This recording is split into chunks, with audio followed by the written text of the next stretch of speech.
इसको लेकर भी बड़ा प्रोग्राम हरियाणा भर में। आज दो कार्यों के लिए मैं यहाँ आया हूँ। एक तो आने वाली 13 जुलाई को महाराजा दक्ष प्रजापति जी की जयंती भिवानी के अंदर सरकारी स्तर पर मनाई जा रही है। उसका निमंत्रण देने के लिए समाज के लोगों को आज यहाँ पहुँचा हूँ।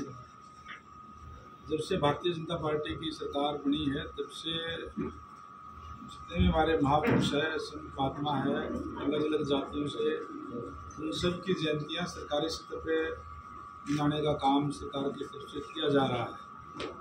उसी कड़ी के अंदर 13 जुलाई को महाराजा दक्ष प्रजापति की जयंती मनाई जाएगी, जिसमें मुख्य अतिथि हमारे प्रदेश के यशस्वी मुख्यमंत्री आदरणीय नायब सैनी जी होंगे। अनेक मंत्रीगण और विधायकगण उसके अंदर भाग लेंगे और भी नेता वहाँ पहुँचेंगे। मैं पूरे हरियाणा प्रदेश के अंदर मेरे केवल 2 जिले बचे हैं, बाकी हर जगह में गया हूँ और बहुत जोश लोगों के अंदर इस बात को लेकर के है। बड़ी खुशी भी है इस बात को लेकर के कि हरियाणा सरकार ने इस बात का फैसला लिया है कि सरकारी स्तर पे ये मनाने का काम करे, जिससे समाज अपने आप को गौरवान्वित महसूस करता है। हमने जितने भी हमारे महापुरुषों ने चक्रवर्ती जयंती भी हमने मनाई, भगवान परशुराम जी की जयंती, महर्षि वाल्मीकि की जयंती, गुरु रविदास जी की भी जयंती, अहिल्याबाई होलकर की अभी हमने 300वीं जयंती बड़े धूमधाम से मनाने का काम किया। इस तरीके से सभी महापुरुषों की मनाने का काम हम जो है वो कर रहे हैं, जिससे जो महापुरुष हमें जो समाज को शिक्षा दे करके गए हैं, उस शिक्षा को अपने जीवन के अंदर धारण करके इस प्रदेश को, देश को आगे ले जाने का काम हम करें।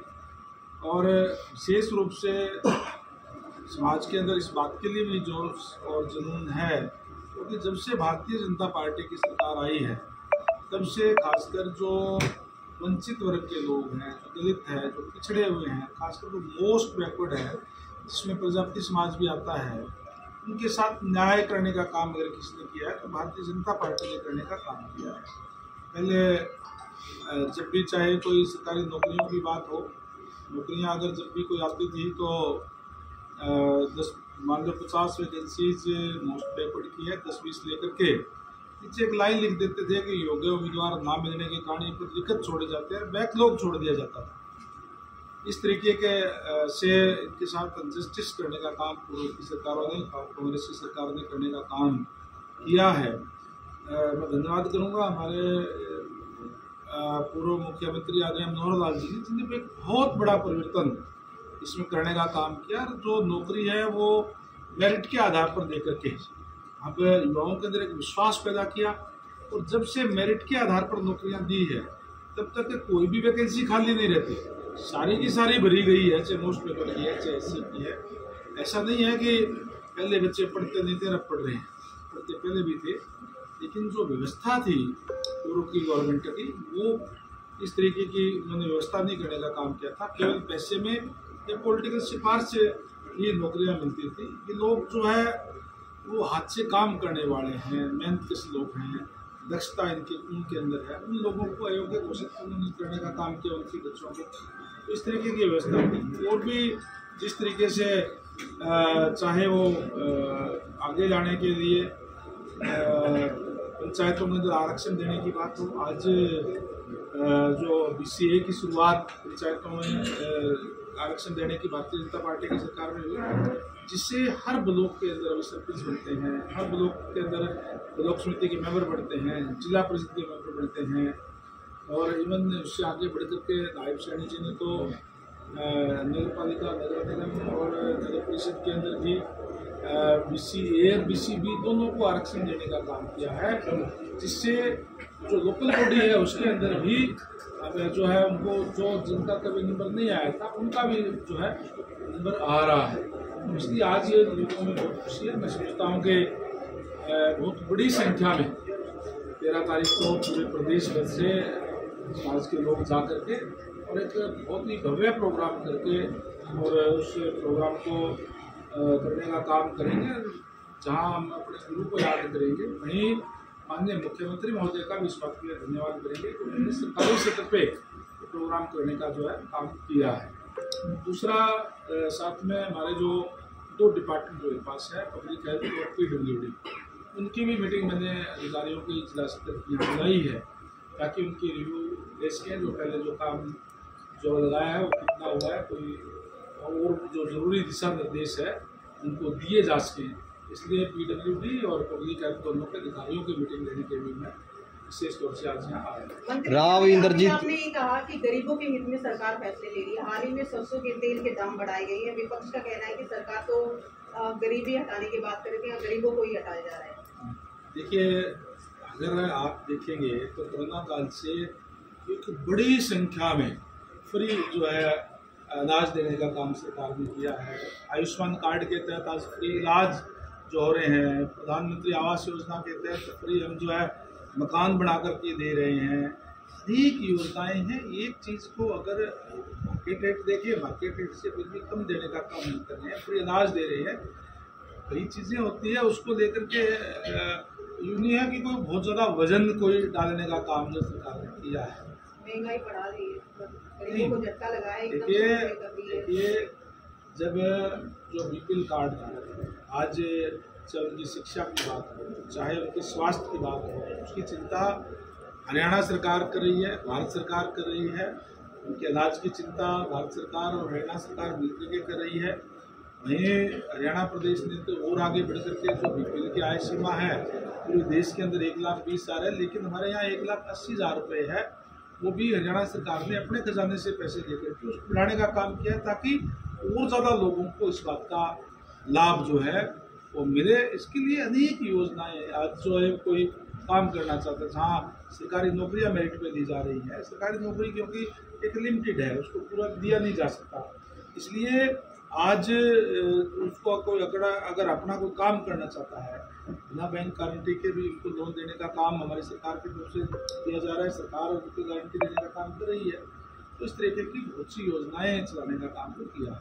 राव इंद्रजीत के डिनर डिप्लोमेसी से हरियाणा की राजनीति में हलचल मच गई है और अलग अलग विधायक जो हैं चंडीगढ़ पहुंचे, पंचकुला पहुंचे हैं सफाई देने के लिए। इसको लेकर आप क्या कहेंगे? विधायक तो मैं भी हूँ, मुझे तो नहीं बुलाया गया। मुझे भी मीडिया से जिस तरीके से पता चला है, इस बात को क्यों इतना पूल देने की बात है। कहीं भी जो विधायक के साथ बैठ के भी कोई खाना खा ले फिर 4-6 विधायक, तो इसका मतलब ये नहीं है। ये जनता पार्टी की सरकार है। आदरणीय नरेंद्र मोदी जी के नेतृत्व के अंदर देश के अंदर सरकार चल रही है। आदरणीय नायब सैनी जी के नेतृत्व के अंदर प्रदेश के अंदर सरकार चल रही है। ये कोई कांग्रेस या कोई दूसरी पार्टियाँ नहीं है जिसमें गुटबाजी हो। ये तो स्मूथ है। सारे के सारे भारतीय जनता पार्टी के कार्यकर्ता हैं। मंत्री और विधायक तो बाद में हैं, पहले पार्टी के कार्यकर्ता हैं और एक हम इकट्ठे होकर के काम करते हैं। इसको इतनी कोई बड़ी बात ये नहीं है। अगर कोई लेकिन मंत्री जी विधायक तो आरोप ये भी लगा रहे हैं कि सरकार में काम हो ही नहीं रहे। किन की बात आप कर रहे हैं मुझे नहीं पता। देखिए, विधायकी का काम है कानून बनाना, कोई भी पॉलिसी बनाना विधानसभा के अंदर, उसका एग्जीक्यूट करने का काम हमारे जो कार्यपालिका है, हमारे जो ऑफिसर हैं वो करने का काम करते हैं। और अगर उसको कोई ठीक तरीके से नहीं करता है तो उसके लिए नियम कायदे हैं, उनके खिलाफ एक्शन लिया जाता है। तो ऐसा नहीं है कि कोई किसी टाइप की ये बात हो, और बहुत ही ट्रांसपेरेंसी से हमारी सरकार जो कार्य कर रही है। सर, गोहाना के मातूराम हलवाई के बाद अब एक गोहाना में एक मेडिकल व्यापारी को भी धमकी जो है वो विदेशी नंबर से मिली है। भाऊ गैंग द्वारा जो है माना जा रहा है, लेकिन क्लियर नहीं हुआ है, लेकिन वहाँ पर सुरक्षा बढ़ा दी गई है। इस प्रकार की धमकियाँ मिल रही हैं, व्यापारी व्यापार करने से कतरा रहे हैं। देखिए, माननीय मुख्यमंत्री महोदय ने भी स्पष्ट आदेश दे दिए हैं। हमारी पुलिस को पूरी छूट दे दी गई है कि क्राइम करने वालों का स्थान हरियाणा के अंदर कहीं नहीं होगा। या तो वो क्राइम छोड़ देंगे या फिर उनकी जगह जेलों के अंदर होगी। और इसलिए हमने हमारी जो पुलिस है उनके खिलाफ सख्ती से कार्रवाई कर भी रही है, आगे और भी सख्ती से कार्रवाई करेगी।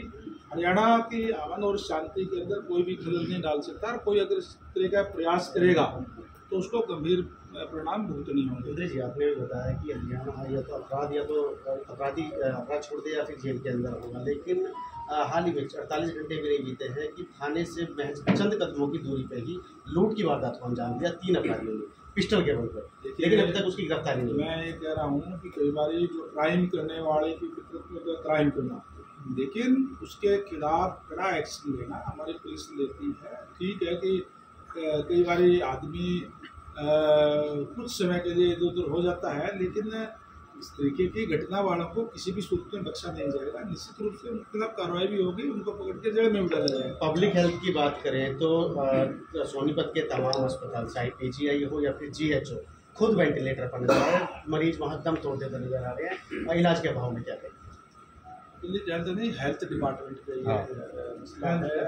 स्वास्थ्य देखिए, जो हेल्थ डिपार्टमेंट के अंदर हमने जो कई डॉक्टर्स की जो कमी थी, वहाँ भी डॉक्टर्स के पीछे डिपार्टमेंट ने भर्ती करने का काम किया है।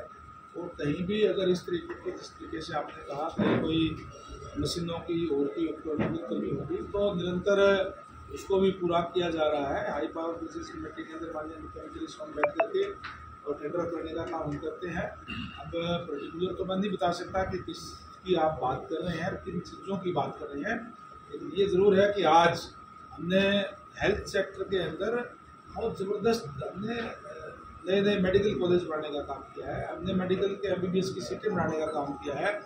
डॉक्टर्स की, सरकारी डॉक्टर्स की कमी थी, सच है, लेकिन अभी हमने जो सीटें बना करके जो नए डॉक्टर्स आ रहे हैं उनको भर्ती करके और उसकी पूर्ति की जा रही है। सोनीपत में मल्लिकार्जुन खड़गे ने ये कहा है कि कांग्रेस की सरकार आने पर RSS को देश में बैन किया जाएगा, क्या कहेंगे? ना म्हणते लोग नाराज नाचे की उनका जो इस तरीके की जो संगठन जो राष्ट्र के लिए समर्पित है और अपने को, अपने परिवार को पीछे रख करके, राष्ट्र प्रथम रख करके जो संगठन कार्य कर रहा हो, उनको ये इस टाइप की कोई बात करते हैं तो देश जनता देख रही है। कांग्रेस पार्टी की एक हालत में है कि इन्होंने तो चाहे कोई भी बात हो उसका विरोध करना है। इन्होंने तो धारा 370 हटाई तो भी विरोध करने का काम किया था, राम मंदिर बना तो उसका भी विरोध करने का काम इन्होंने किया था। और देश और प्रदेश की जनता देख रही है इनके कारनामे, इसीलिए जो पार्टी जिसने लंबे समय तक इस देश में, प्रदेश में राज किया, लगातार तीसरी बार सत्ता से बाहर है। सर, जिस प्रकार से PWD आपके पास मंत्रालय है, PWD सड़कें बनाने की बात है, तो हरियाणा भर में कितनी सुंदर और कितनी अच्छे सड़कें जो है वो बन पाई है पिछले 10 वर्ष के लिए? देखिए, आज डबल इंजन की सरकार प्रदेश के अंदर है, इस बात की खुशी है मुझे। आज 22 जिले हरियाणा प्रदेश के अंदर, हर एक जिला नेशनल हाईवे से कनेक्टेड है। नेशनल हाईवे का हमारा जो जाड़ बिछा हुआ है 11 सालों के अंदर। और जहाँ तक PWD की बात आपने कही, PWD डिपार्टमेंट जो है वो 30,664 किलोमीटर का रखरखाव करने का काम करता है। हमने पीछे भी पूरे अधिकारियों को अपने आदेश दिए थे कि पूरे हरियाणा प्रदेश के अंदर जून महीने तक पैचवर्क लगाने का काम करें, सड़कें ठीक करने का काम करें। 14,300 किलोमीटर रोड जो है हमारी DLP पीरियड के अंदर थी, जहाँ कोई दिक्कत परेशानी उसके अंदर थी, उनको हमने उसी एजेंसी से ठीक करवाने का काम जो है वो किया है। 5,000 किलोमीटर रोड हमारी जो ऐसी थी जो ठीक ठाक कंडीशन के अंदर थी, और लगभग 6,000 किलोमीटर थी हमने, हमारे काम जो है वो जिसके टेंडर हो गए, काम चल रहे हैं या शुरू हो गए या होने वाले थे। तो 5,000 किलोमीटर की रोड हमारी ऐसी थी जो बिल्कुल पुअर कंडीशन के अंदर थी, जिसमें से कई रोड ऐसी थी जिसके अंदर पैचवर्क नहीं किया जा सकता था।